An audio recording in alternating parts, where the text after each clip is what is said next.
Riley, Coach Danny, to open up the comment of today's win. I'm just awfully proud of our guys.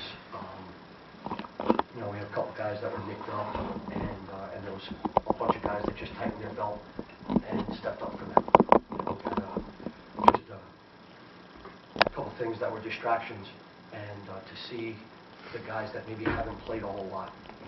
Chris Clark at the faceoff X probably has to be one of the stories, because he's going against Tyler Barbridge, who is, he was maybe 70% going into this game, and to be 13 of 23, certainly happy for freshman Chris Clark. In the second half, Brandon O'Connell steps up, another freshman, and huge. Steve Satterwhite picks up a ground ball and plays great defense as a freshman. Chris Howell, who hasn't gotten a whole lot of time, we switched him back to the short stick while John Reich at our heels, and Chris makes an unbelievable second slide towards the end, picks up a ground ball, and with poise like he's done it, a lot. So for those guys, I'm awfully proud of controlling some possessions, finishing possessions. It's probably the best part of it. Winning the ground ball battle. Ryan Riley, the guy to my right, has to take the other team's best player in Cormandy, who is their leading scorer as a midfielder, and he's just a big machine-like midfielder. And Ryan steps up, and then Torrin Barn, we've been waiting for him to put 3 up on the board in the game, and he steps up and he does it as a senior. So I would love to tell you that one guy did it, but this was a group effort. Anytime you play in a CAA game, it's a brawl. It's a brawl. There's going to be ice baths for both teams, and sometimes there are plays where the ball is irrelevant. And I'm certainly happy that we were on the winning side of the scoreboard. Questions? Coach, what changed? 17 minutes into the game, they score 6. They get 6, and then the rest of the way, defensively, really seemed to shut them down. Offensively, you got it going. What changed really started that second quarter, really the rest of the way, and allowed you to come back and put them away? Yeah, I think it was just, to be honest with you, it's just poise. We never hit the hazards. We never hit the panic button. And when it got close, we hung in there. We were down early, and we never hit the panic button. We got it to even, so it was 0-0, and it turned it into a 30-minute game in the second half. And then, when you can start to feed, and you have a couple of energy plays, and when you have a couple of energy plays by some guys that don't have the opportunity to make them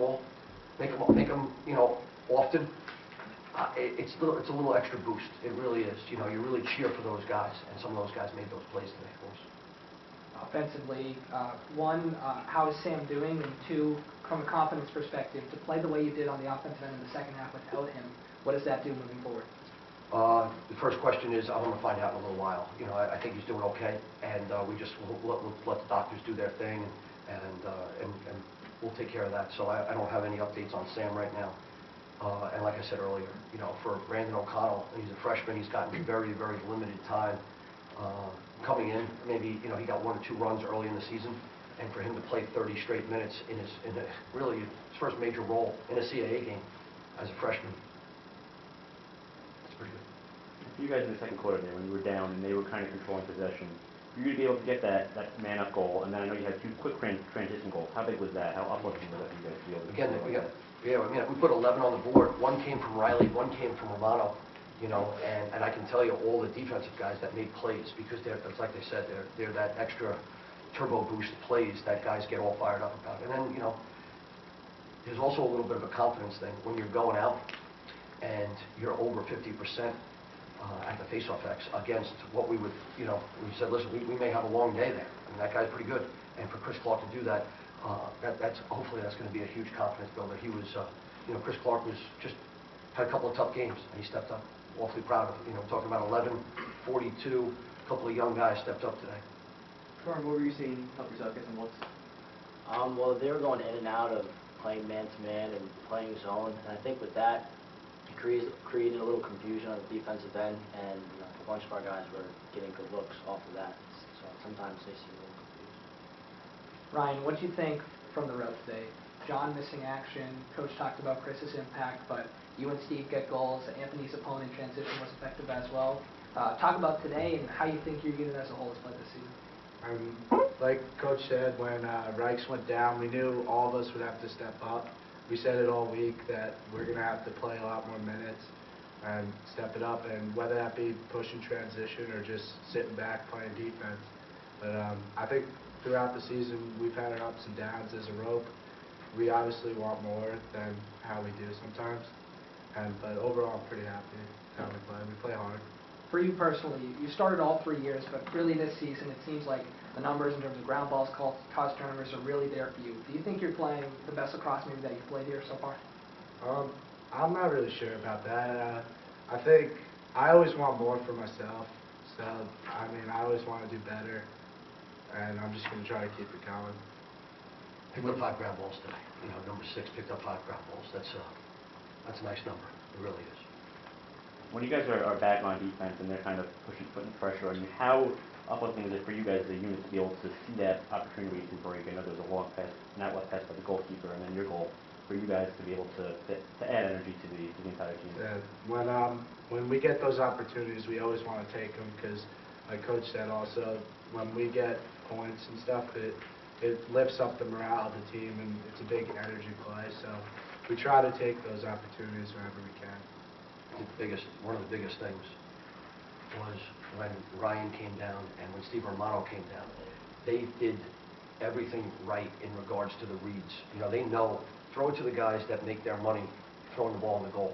But if they're going to hold, we got to continue to go. And Steve Romano takes a good shot, and Ryan Riley looks off the point man, and they don't slide, and he comes in and he put the ball in the goal, and it was 2 huge goals for us. Coach, you mentioned at the beginning, but the matchup between Clark and Barbridge at X, why big praise, especially with the week he had last week and bouncing back in the way that he did? What was the message to him in practice, and why did he come out and have the game that he did? Yeah, I mean, it's a hell of a day for him. And again, he hasn't been feeling great, but he's fought through some things.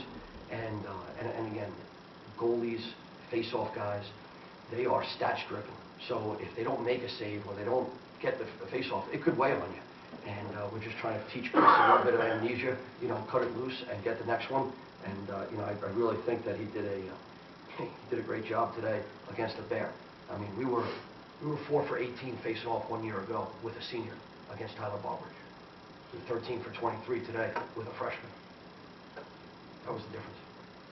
What do you think this says for your conference slate, to be able to come back the way you did today and just have the effort all the way through in the first conference meeting? I mean, it's another chapter. You know, we've just won in a different way with different guys, so it's great if we can build a little depth as the weather starts to change, hopefully.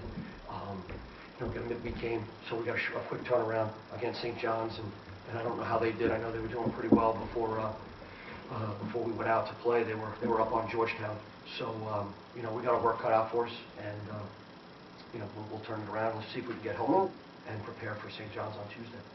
Seth, did you say anything in particular, knowing that Linares was going to be out for the second half, to the guys in terms of stepping up, and what were your thoughts at halftime with your team?